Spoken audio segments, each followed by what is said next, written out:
Welcome to another edition of Anthony T's Horror and Wrestling Show. I'm Anthony T. This is the first episode of 2024. And you know what that means, everyone. It's January, and I take my look back at the year of 2023 with the 6th annual Horror Whammies, the 6th annual Horror Show Awards, and the best of 2023 list, in which I will bring a guest on after those episodes. As that's right, this episode here will focus on the worst of 2023 in awards format. This is the Horror Whammies, the equivalent of the Razzies that they do every year in Hollywood,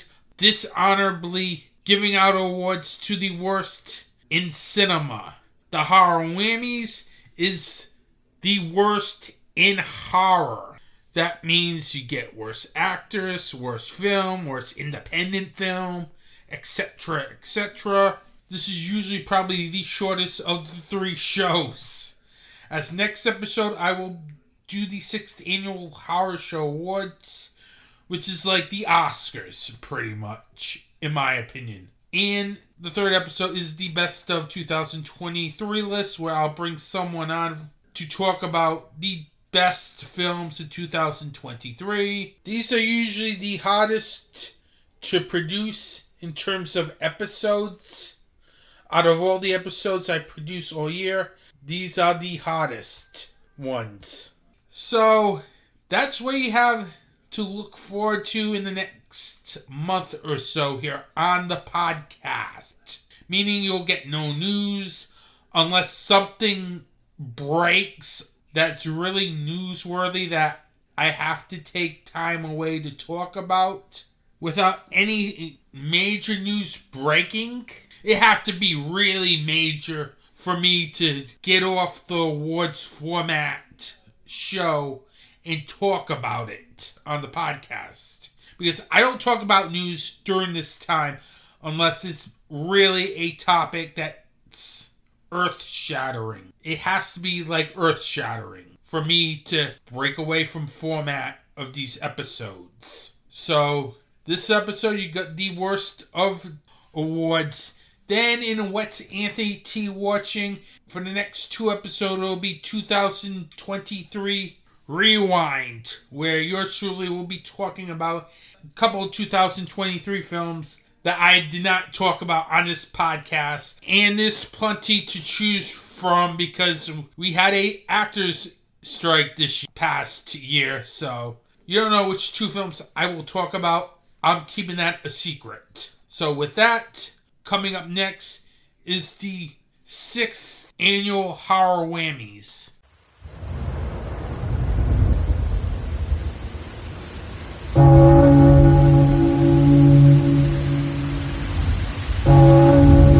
Welcome to Dark Discussions, your place for the discussion of horror film, fiction, and all that's fantastic. A weekly podcast where the discussion is about the most recent horror and genre films. Intelligent talk on a genre that deserves intelligence. A conversation between co-hosts discussing not only the film, but also the connotation that the directors and screenwriters are trying to articulate. When you want more than a review, listen to Dark Discussions. And speaking of perception, there's just one more scene I want to talk about, which is after Caleb discovers that Kyoto's a robot. Kyoto kind of peels off her skin, showing him what's underneath. Now, wait a minute. I know where you're going with this, but tell me you weren't already thinking this 15 minutes earlier in the film. Exactly what he's thinking at that moment. Which is he's a robot, too. Oh, I considered the possibility. Right, and that's what I like, is the fact that the writers were smart enough to know that this is what the audience would be thinking. We've all seen Blade Runner. Right, exactly. www.darkdiscussions.com, wherever podcasts are found.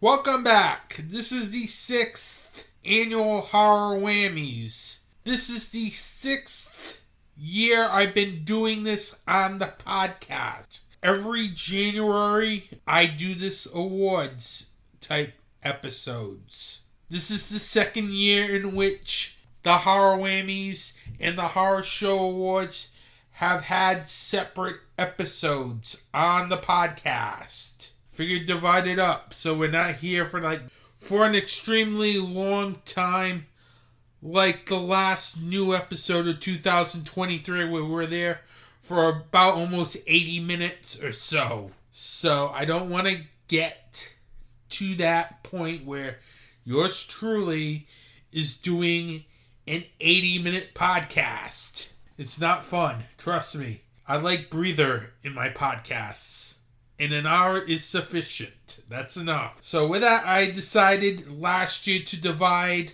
the Horror Whammies and Horror Show Awards into separate episodes. So with that, this is the 6th annual Horror Whammies. Now, what I'll do is this. First, I'll say what happened in last year's category. Then I will announce the winner of this year's category, or dishonorable mention in this case, for this year. Then I'll go into thoughts to why this film earned that moniker. We start off with the most disappointing film.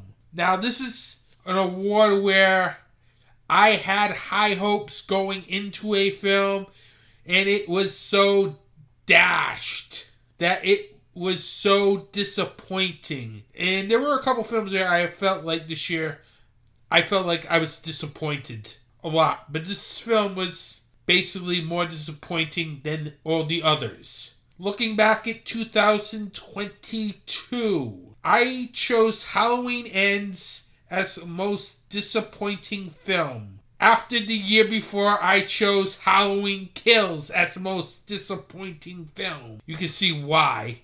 But I was even more disappointed with Halloween Ends than I was with Halloween Kills. So that's why it won last year. Plus the fact that it was the worst horror film of 2022. The 6th annual Horror Whammy for most disappointing horror film goes to Knock at the Cabin.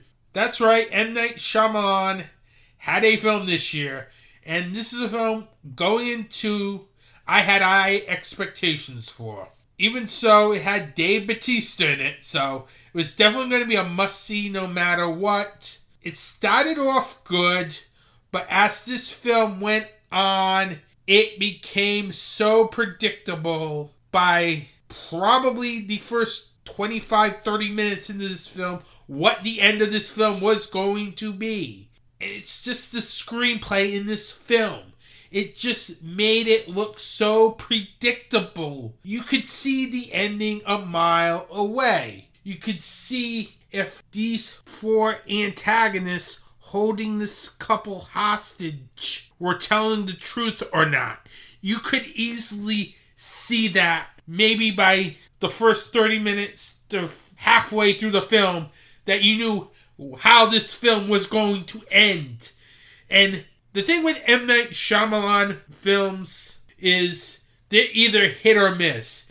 They're either hit in a good way where you don't see the end coming, or you just see the end coming and literally it ruins the whole film for you. And the shock ending. As they tried for a shock ending, but I thought I knew what was going to happen halfway through this film. I just knew what was going to happen. Literally. I think he made the clues way too obvious. And I think that was the problem with his screenplay here with Knock at the Cabin. Because you need a screenplay that has to be unpredictable. M. Night Shyamalan can do great films. He can do really bad films too. And this was one of them because it was just way too predictable. And that's the problem with his films. He likes to do these shock endings. But sometimes he writes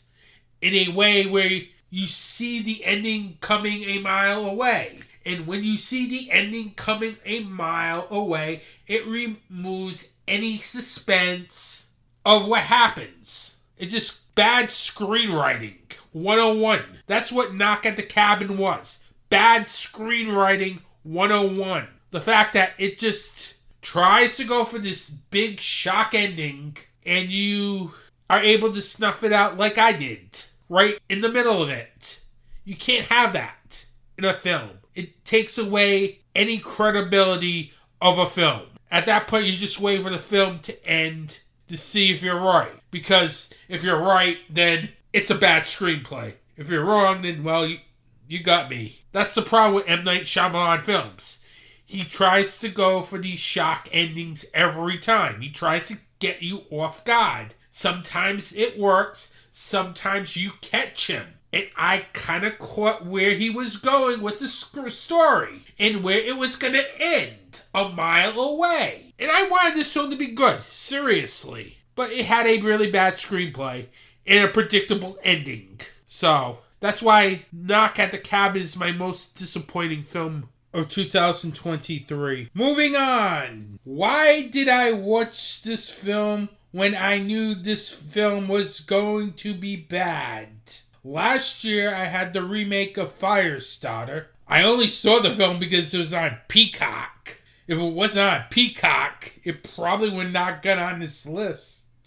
This year, it's a similar story. This film was on Peacock as well. The 6th annual horror whammy for why did I watch this film when I knew this film was going to be bad goes to Winnie the Pooh, Blood and Honey. Yeah, I heard of all the reviews going into this film of how bad and atrocious this film was. I wanted to watch it, because, well, I wanted to see if it'd be a guilty pleasure film. You know, one of those films like, say, Jason X. But no, it wasn't like that film. It was just completely a bad film from start to finish. It was one of those films that really felt amateurish.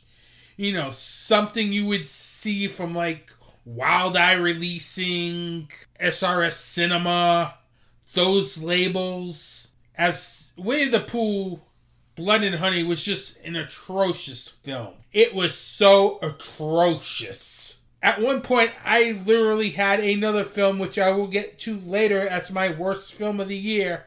But this film really topped that film by a landslide. It was not close. I kept saying to myself every time I was watching this film, why did I watch this film? Why? Why did I torture myself into clicking the button on Peacock and then click the watch button to watch this film? Because seriously, I really could have used those 80-90 minutes of my life back. As it was amateur hour. That film was just amateur hour. From everything after the animated beginning, everything felt amateurish. This film had a good animated beginning, but after that, this film just goes off the rails very quickly. The killer's masks are atrocious. The characters are unlikable. The story sucked. This was just one of those films where I was wondering, why did I have to see this film? Seriously, why did I buy into the hype of this film? And the worst part of all of this is this film got a theatrical release. I know, one of those one-night releases, but still, it got a theatrical release. Why? Who came up with the idea to put this film in theaters? Seriously. I know it was for one night. But who in their right mind thought this film would be the next Terrifier? Terrifier and Terrifier 2 looked professional. This film did not look like a professional film. I'm sorry. It looked atrocious. And the worst thing about it is we're getting a sequel to this film. Why? And it started a new craze too in the process. the fairy tale horror films, because they're already here. And I really wonder, why do we need these types of films? Why do we need all these popular fairy tale characters having their own horror films? It's not gonna work. If you're an indie filmmaker, make something original. Don't go and try to make a Winnie the Pooh or a Cinderella horror film. I even heard there was a Peter Pan horror film, I think, in the works as well. I don't need these types of films. I'm sorry. Be original, indie filmmakers. Don't take the easy way out. And it's just going to be atrocious. Like Winnie the Pooh Blood and Honey was, and that's why it earned the distinct award of why did I watch this film when I knew this film was going to be bad. And you will hear more about this film later on. That's a guarantee. Moving on. Worst sequel or adaptation or remake. Last year, I had Halloween Ends. That took a lot of awards last year, including this one. The 6th Annual Horror Whammies Award for Worst Sequel, Adaptation, or Remake goes to Children of the Corn. That's right, a remake of Children of the Corn appeared in 2023. And this one was a really bad film to sit through.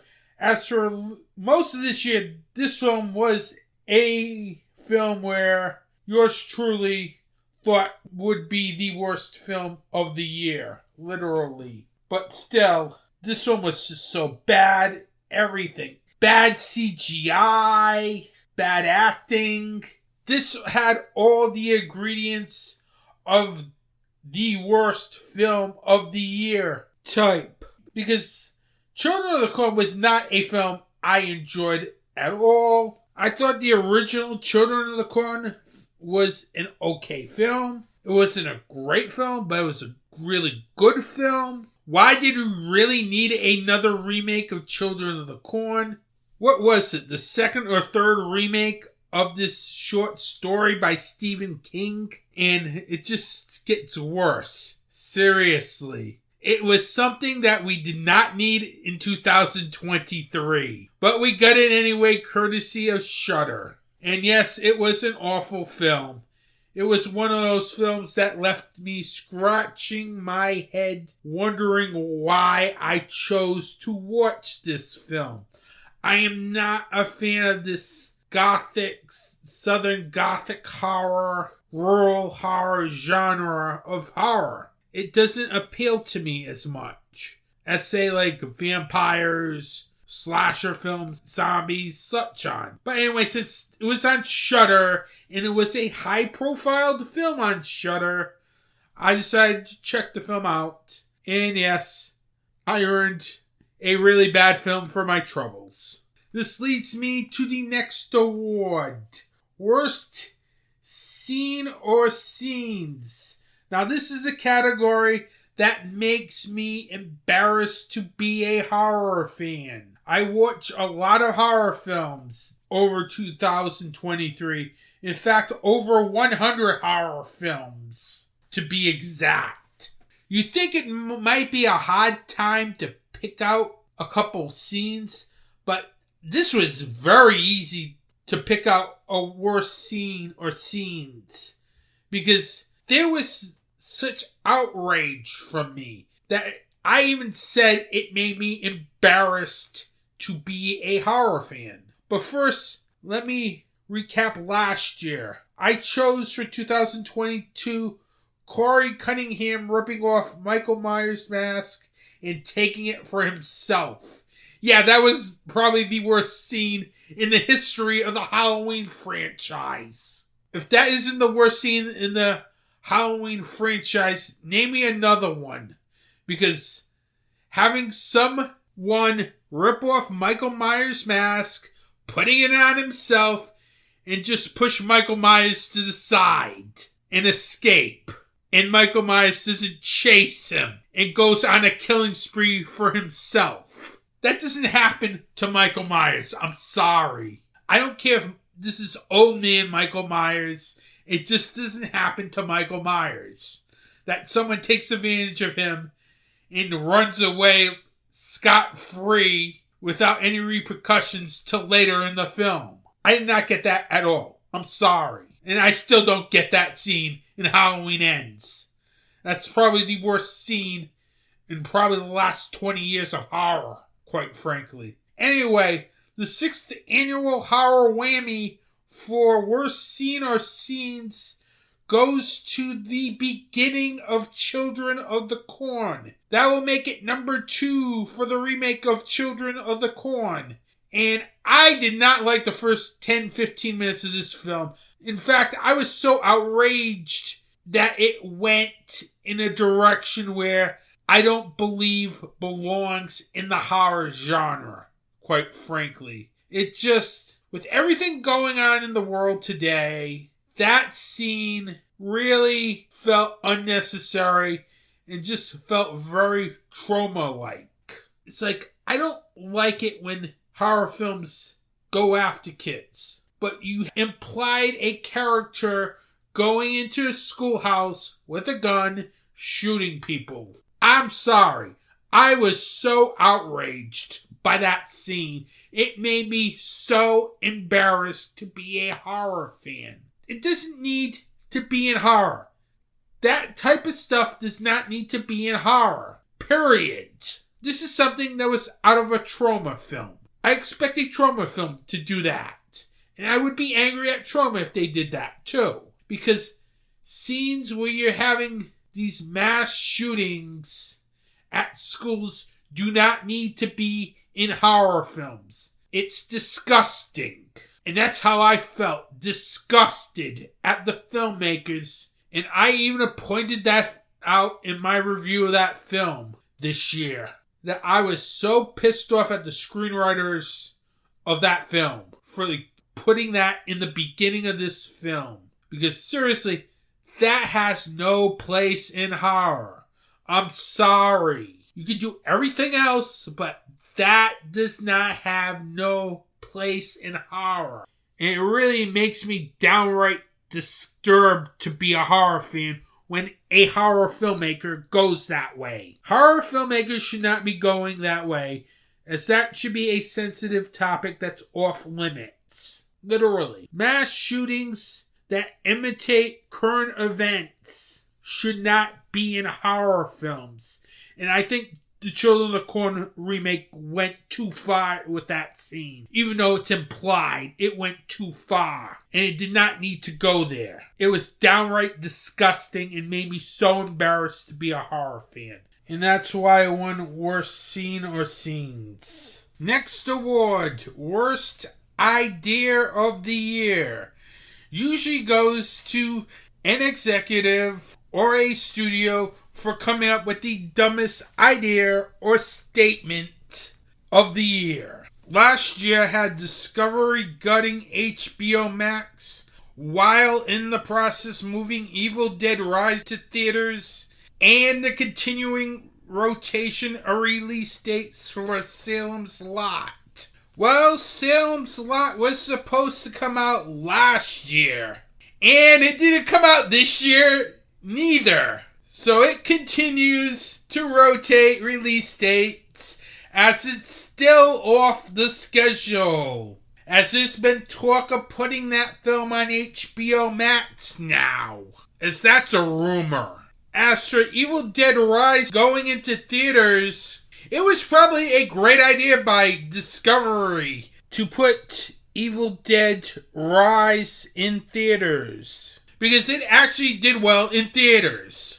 It got a lot of positive reviews, and if the film got stuck on HBO Max, it would have been a big crime that film did not make it to the big screen, because that was a great film. I really liked that film a lot. It's one of the best films of 2023. Now back to the awards ceremony. The 6th annual Horror Whammy for Worst Idea of the Year goes to Bob Iger, who angered members of the SAG-AFTRA Actors Union this year by saying their demands for a labor contract with higher pay and limits on use of artificial intelligence were unreasonable. A lot of this podcast this year was about the strike, as it took up a lot of time. The actor strike took up a good chunk of it. And Bob Iger was probably one of the most talked about topics of the year. Not in a good way, obviously, because it led me to do a rant proclaiming that he is an idiot. And the way Disney did this year, I can't say that I'm right. He is an idiot. Because Disney really suffered this year. Strike or no strike. It suffered. But making idiotic statements that actors want more money and not have AI take over Hollywood was just stupid. Seriously, Bob. It's still stupid. And that was part of the podcast this year. The whole actors strike. One of the highlights was that stupid statement by Bob Iger. Because Bob Iger is still an idiot. Congrats to Bob for the horror whammy win. But he's still an idiot. Moving on to worst editing. Last year I had Halloween Ends for worst editing. The 6th annual horror whammy for worst editing goes to Children of the Corn, the 2023 remake. And yes, this film had a lot of problems. I'm telling you. One of them was its editing. This film really moved at a slow pace. It was one of those films where I just was like, when is something going to pick up? Everything was dragging. The dialogue scenes, the action. This was one of those films where I wished it was sped up a little bit. Because literally, this was not a fun film to sit through. Its 93-minute runtime might as well could have been 3 hours and 3 minutes. Seriously. As everything literally felt like it was dragging. And I don't know if they edit CGI, but the CGI was also horrible. Literally. Everything could have been edited. The ending could have been edited. Some of the middle could have been edited. This could have been an 80-minute film. And it wouldn't have been good, but at least it would have been moving a little bit more faster than what we got with this film. It just literally, the editing in this film was just so horrible. I was waiting for something to move along, and the scenes just kept dragging on when you go from scene to scene. It's like I was waiting for something to speed up this film, and literally it just didn't speed up for me. Literally. It probably should have been an 80-minute film, or less, quite frankly, as there is some stuff you could cut out of this film, including probably a little bit of that ending, which was so horrible. Probably one of the worst endings of the year. It was such atrocious. It was just like, I'm watching a film that just drags on. And when you feel like you're watching a film that just drags on for like 93 minutes, it can feel like a lifetime. And that's what it felt like watching this film, as the editing really was bad. I wish they had better editing, as I literally think this should have been an 80-minute film or less, quite frankly. Make that number 3 for the remake of Children of the Corn, as that's the third award that the Children of the Corn remake has won at this year's Horror Whammies. Moving on. Worst Screenplay. Last year, I chose Texas Chainsaw Massacre remake. Yeah, remember that remake on Netflix? That was awful. And it really left a bad taste in my mouth. The 6th annual Horror Whammy for Worst Screenplay goes to Winnie the Pooh, Blood and Honey. Yeah, it was a no-brainer that this film would win Worst Screenplay because literally Winnie the Pooh, Blood and Honey was flat out awful. There were 2 films this year that were flat out awful. That and the Children of the Corn remake. But what gives Winnie the Pooh, Blood and Honey the edge over Children of the Corn was the fact that this felt amateurish. Everything felt like amateur hour. Writer-director Reese Frank Waterfield's screenplay was abysmal. This had everything that it felt like some 5th grader wrote. It had no character development. It had whiny characters. It had kill scenes that were like uninteresting. You didn't care about any of the characters in the film. Because literally, I didn't care about any of those characters in that film. You turned Christopher Robin into an annoying character. It's like he single-handedly destroyed Winnie the Pooh. And yes, I know it's a horror film. And the original Winnie the Pooh was a Disney cartoon and a children's book. But to tell me you use a children's book character and make him a killer is the dumbest idea ever. It's just so silly. It's like those Sharknado films. Literally. I also didn't like the fact that Waterfield didn't have a story with this film. He was literally lying on Winnie the Pooh and Piglet the entire film. You just have these 2 characters just kill people. That's what this film felt like. There's no character development to any of the characters. The characters you give us are annoying. You made Christopher Robin annoying. You made the whole mythology stupid. It's like, I don't want to see fairy tales being adapted into horror films. I'm sorry.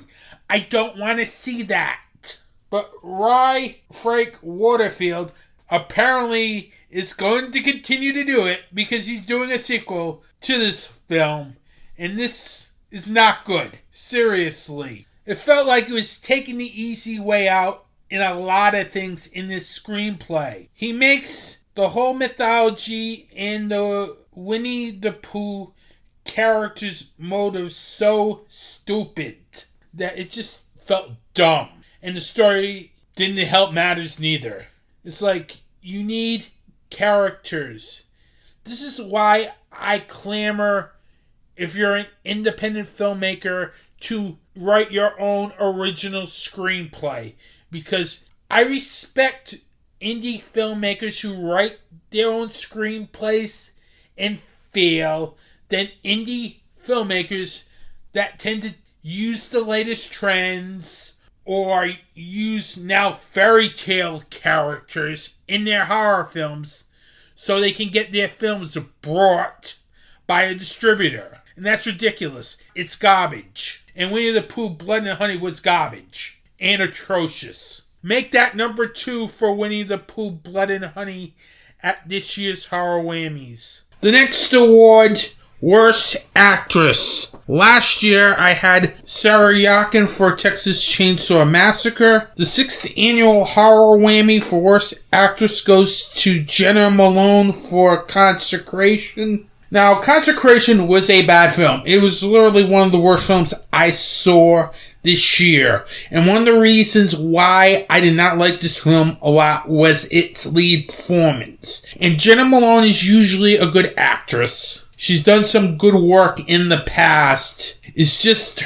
she was not good in this film. I was not into her character at all. And if you're a lead character, you have to be the focal point of the film. Meaning the performance has to be good in order for the the viewer to be interested in the material. And quite frankly, I was not interested in her character or nor her performance in the film, because literally I was feeling bored of watching her on screen, as I really think her character was like this one-note character throughout this film. And when you're playing a character one note and you're the lead character in the film, it's not a good sign that the film's gonna be good.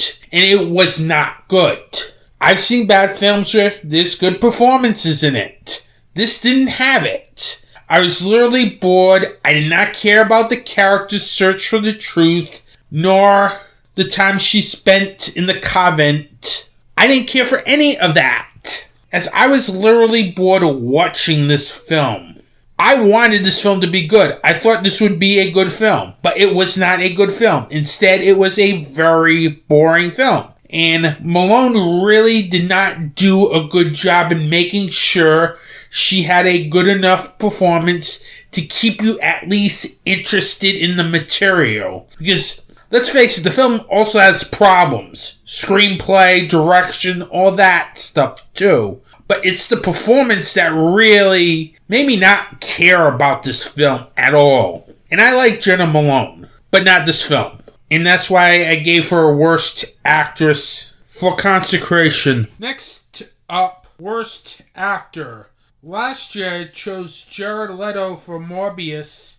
The 6th annual horror whammy for Worst Actor goes to Adam Driver, 65. Please, I do not need to see Adam Driver in another film ever again. Please. Because literally, this guy should not be allowed to lead films, as his performance in 65 was horrendous.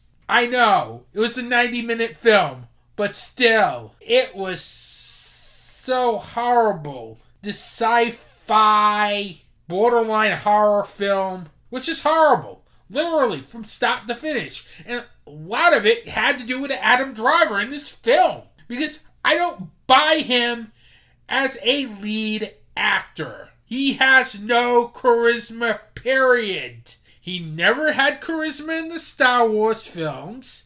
I know we're off horror here, but seeing him in 65 really was like, why did they cast this guy in the lead role? He makes his character so dull. He gives the same performance time in, time out.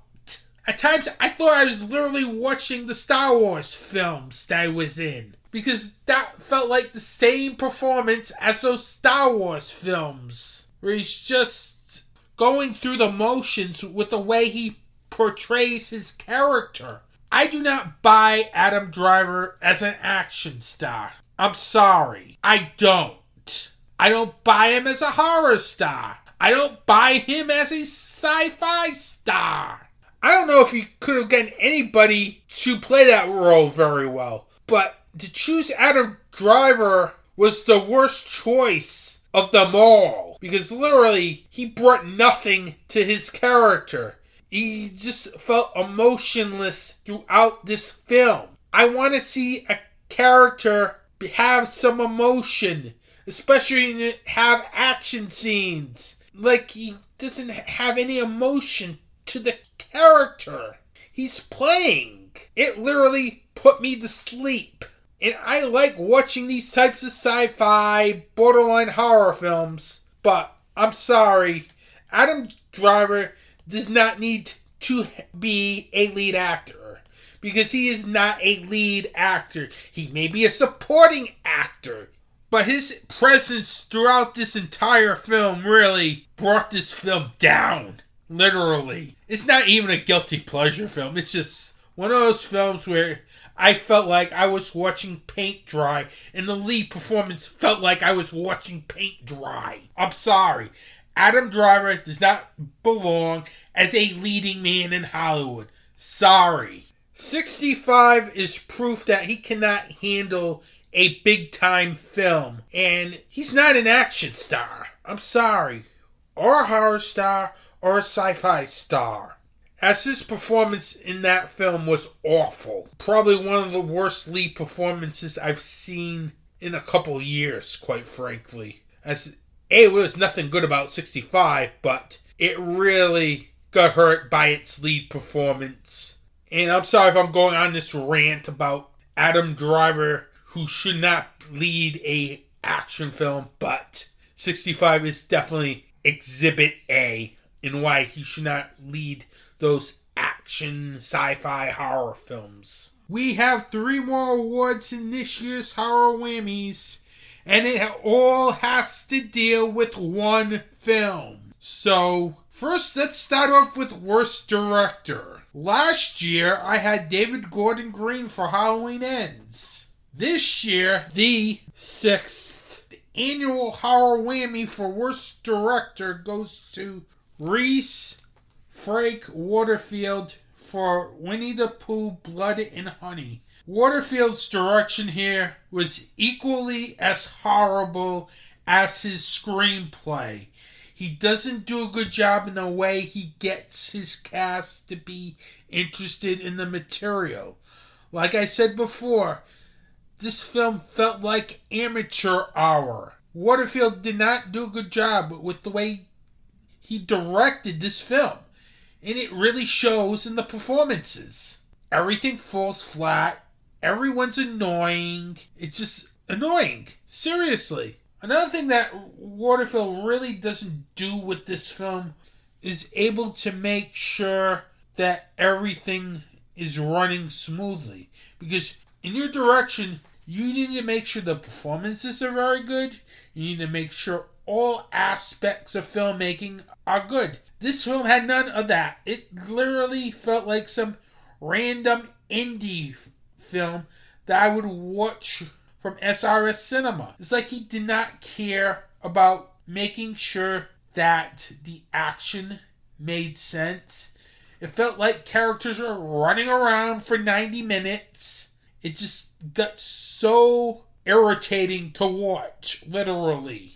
And everything in this direction felt sloppy. And when you have sloppy direction, the film's going to suffer. Big time. He doesn't do a good job in making sure that anything in this film works. Whether it's from lighting or making sure his cast is prepared. Nothing felt like that in this film. It was so horrible to watch. It's not even a guilty pleasure film. That's how bad this film is. And a lot of it falls on its director and its writer. And they're both the same. Enough with Worst Director, as we are now on to the last 2 awards. Worst Indie Film, Worst Film of 2023. Last year for Worst Indie Film, I chose Attack of the 50-Foot Cam Girl. Remember that film? Hashtag this, hashtag that. From Full Moon? Yeah, that film.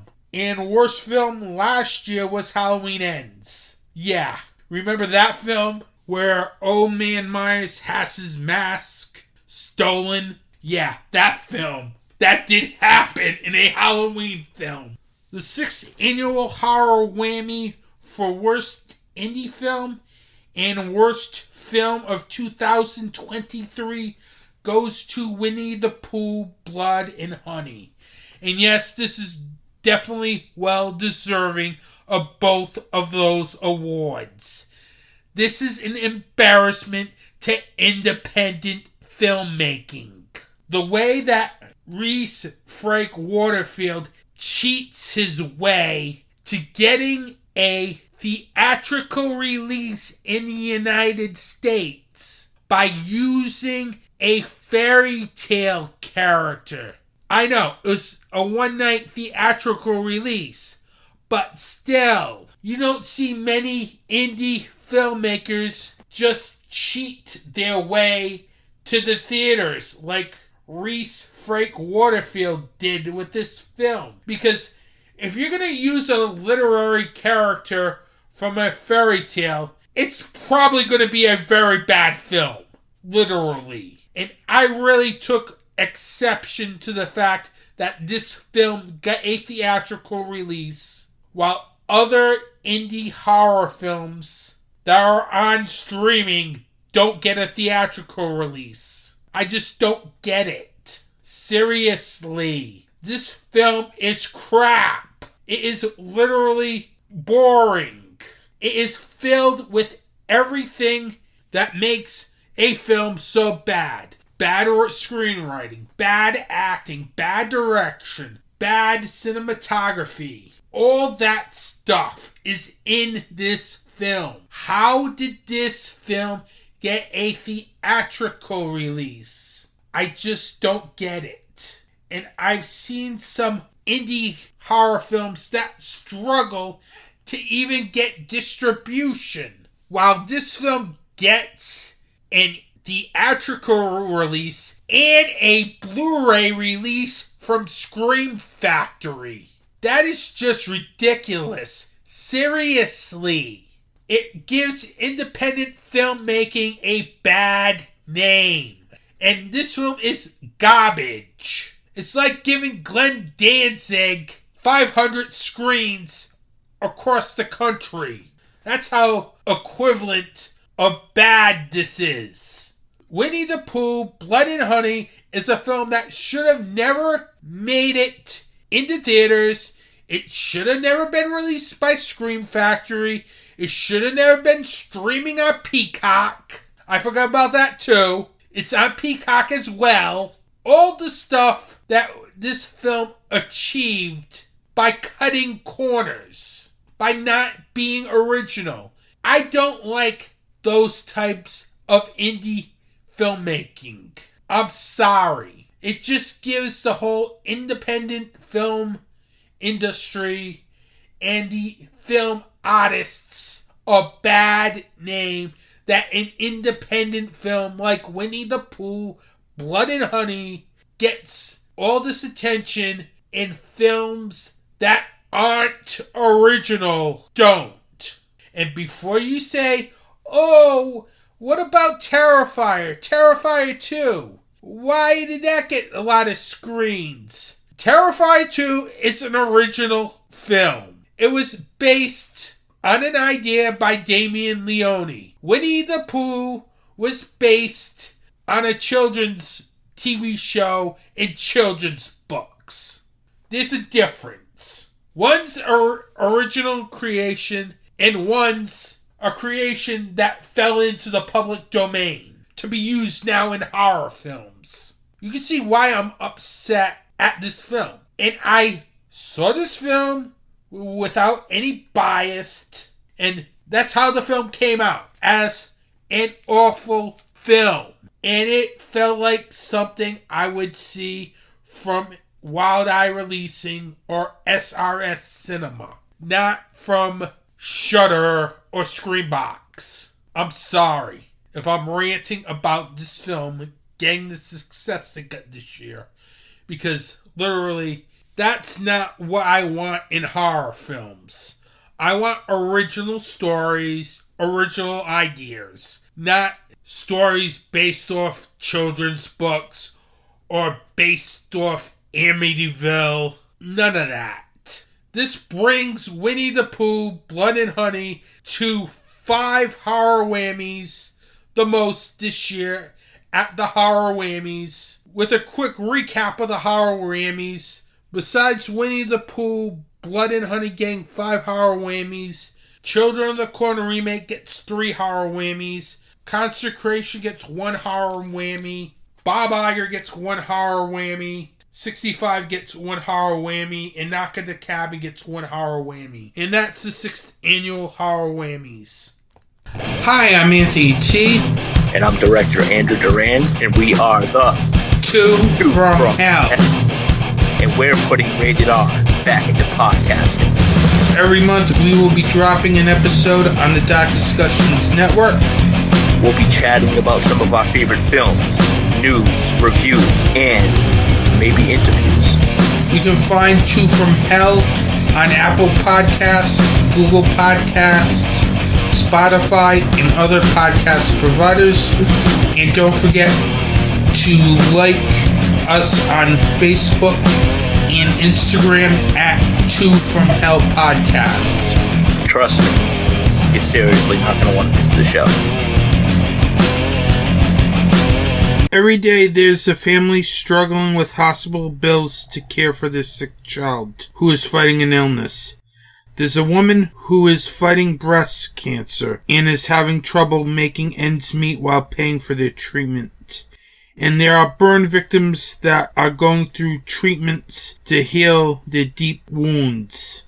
There is a charity in the horror community that helps these people. Scares That Care is an organization that helps families deal with the bills for their child. They help women get the treatment they need to fight breast cancer, and they help people who are dealing with severe burns get the help they need to heal. Scares That Care is a 100% volunteer organization and 501c3 nonprofit charity that is dedicated to helping these people in fighting real monsters. To find out more information or to donate to Scares That Care, you can go to www.scaresthatcare.org. Every donation helps Scares That Care fight real monsters. You can follow Auntie T's Horror and Wrestling Show on these social media providers at Auntie T's Horror and Wrestling on Facebook, Instagram, and Slasher app.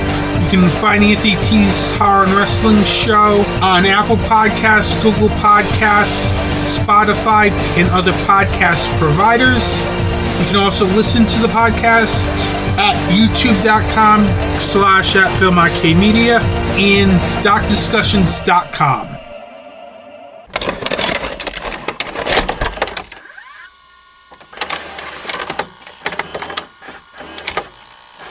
What's Auntie T watching this episode? Well, we had all the negativity in this episode with the horror whammies, so why don't we go back to being positive and highlight one of the films that flew under a lot of people's radars in 2023. Now, to start off with this film is technically a sequel or spin-off to the popular Full Moon franchise Demonic Toys. As lately, Full Moon Features have been doing spin-offs of Puppet Master with Blade, the Iron Cross, Dr. Death, and they've been doing the same with Demonic Toys. She had like 3 Baby Oopsie films. Now they've done another Demonic Toys spin-off film, and the film is Demonic Toys Jack Attack. Now, going into this film, I was literally expecting it to be like the Baby Oopsie films, where it focuses on dark humor and gory deaths. Don't get me wrong, I liked those films, but they were good films. First one was really good, but declined as it went on with the last 2 chapters in that trilogy. But when I saw Jack Attack, I was completely shocked, seriously, in terms of the fact that this felt like a serious horror film. I was not expecting a serious horror film, but I got it with Demonic Toys Jack Attack. And it was a surprising film that was very good. Most of it has to do with writer-director William Butler here, as he really does a very good job with the screenplay with this film. I like the fact that he goes in the opposite direction of Baby Oopsie, where in Baby Oopsie was more humorous horror. Here is more serious gothic horror, and it really shows when you make a gothic horror film done right, you can make it work. And this is more of a rural horror film, which usually does not sit well with me. I'm usually not a fan of these southern or rural gothic horror films. Sure, this has that feel to it as well, but it works very well for Demonic Toys Jack Attack, as it gave it a different feel for the series as a whole. He also does a good job with the way he focuses on his main character here, as he gives it time to develop the character. Even though it's a short film at 59 minutes, he does a really good job focusing on the characters in the film, as there were some characters that you liked, some characters you hate and deserve to get killed off in the film.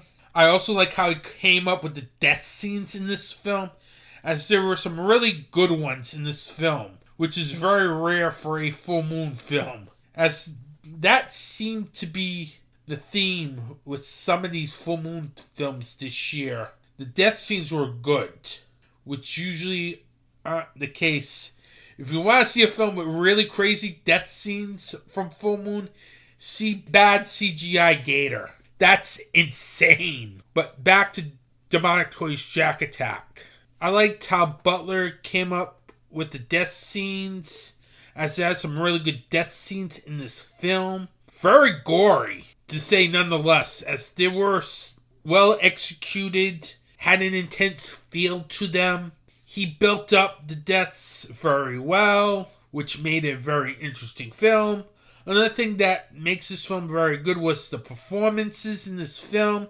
I like how the leads carried this film very well. They had great chemistry with each other. Butler makes sure that the performances fit the tone of this film. It was another thing that really was one of the film's strong suits, as it was more of a darker film than some of the Demonic Toys films that you've seen in recent memory. And I pretty much have seen all of them except Demonic Toys 2, which I still don't know why I have not seen that film yet, because I've seen every other Demonic Toys film, including one versus the Doll Man. Remember that one? I tend to try to forget that one. But anyway, this is a really good film. I really highly recommend you go out of your way to pick up the Blu-ray of Demonic Toys Jack Attack. If you're a fan of Full Moon and a fan of the heyday of Full Moon back in the Paramount era, this is definitely one of those films you should pick up, most definitely. As it seems like this year was some sort of resurgence of Full Moon features after years of being stuck in bad film territory, where their films were just either okay or really bad.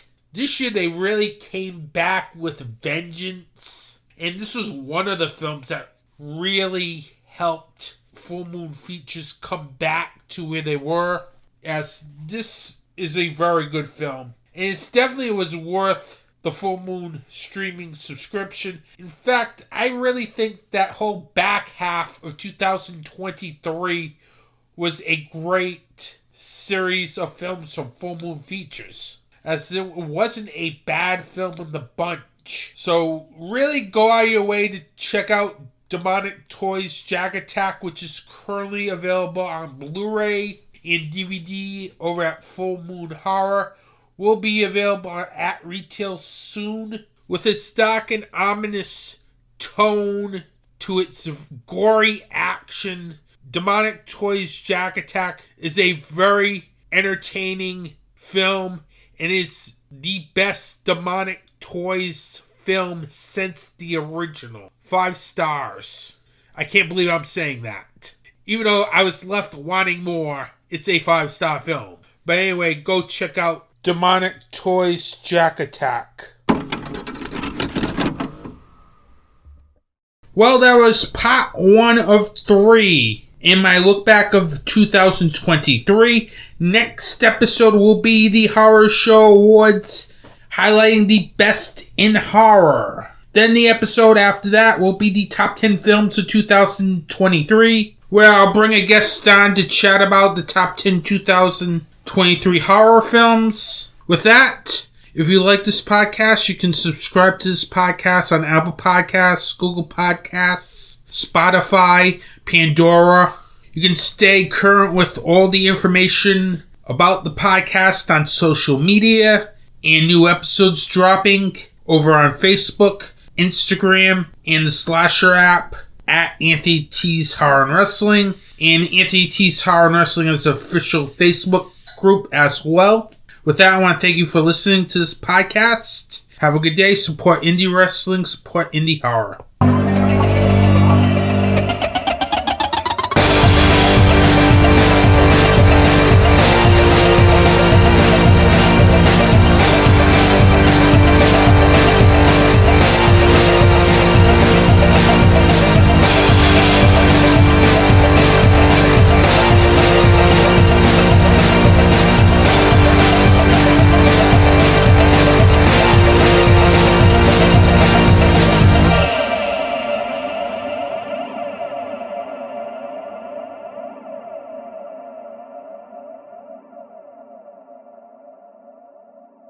This has been a Film Arcade Media production.